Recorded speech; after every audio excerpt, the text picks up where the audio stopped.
is declared, then more or less that is the end of the story. But that is not the end of the story. That's why election is a process. And we thought that what can we do to walk around this post-election space, and we picked the judicial engagement within that space. How do we get citizens to engage more effectively within that space? Political scientists will tell you that, I think Thomas Hobbes,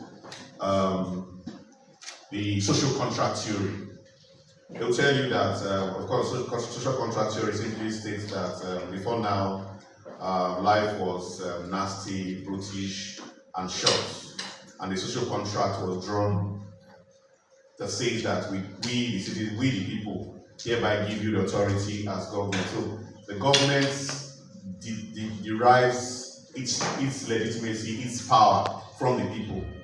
And technically, on the other hand, the government then has a responsibility to protect and serve the people.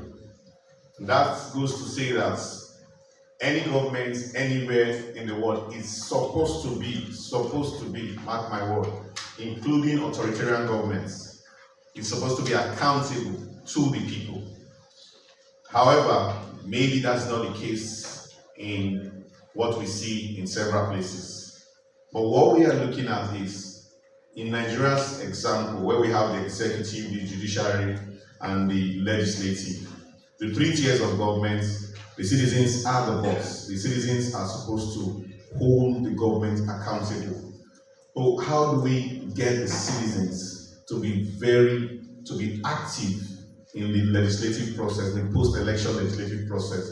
That is what this program is all about. And the discussion we're going to be having today is towards having insights, expanding questions, looking at options and then solutions on how this will run.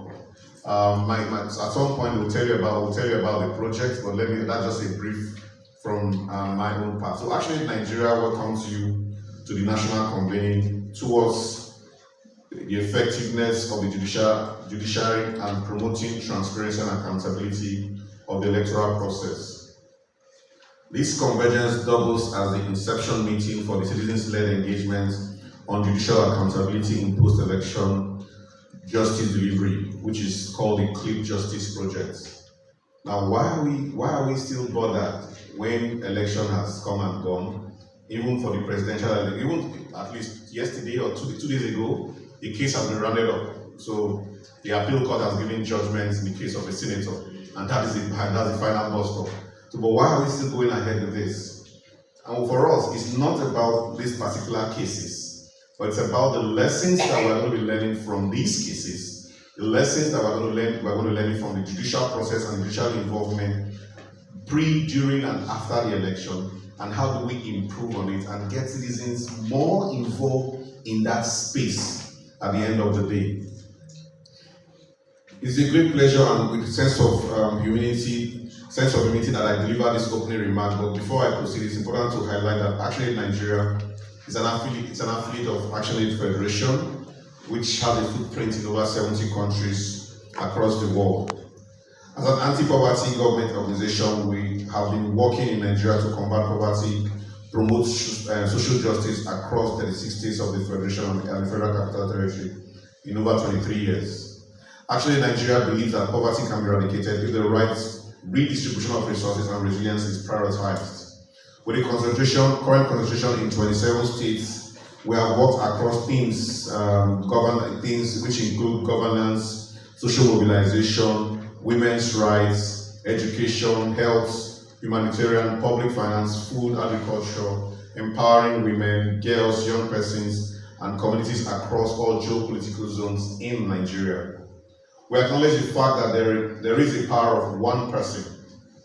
So our target, the citizens, we start with one person, the power of one person. The power of one person was started by one person, Jackson Sesiko, a British businessman who brought friends together to just think of vulnerable children, starting with India and Kenya. And today actually it has footprints in over 70 countries. And this was 1972.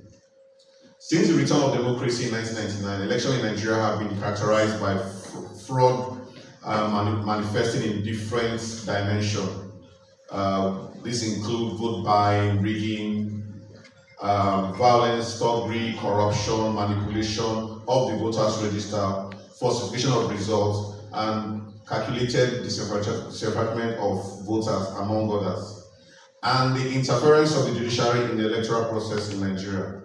Consequently, the citizens of Nigeria have awakened, as demonstrated in the 2023 general election, by exercising their civic responsibility and moving ahead to demand post-election judicial accountability, setting a good anchor for the Cliff Justice project. People had a lot of expectation, rightly or wrongly. Of course, there are various camps. Some of us, of course, I'm sure various people knew that we do the political calculation for the presidential election.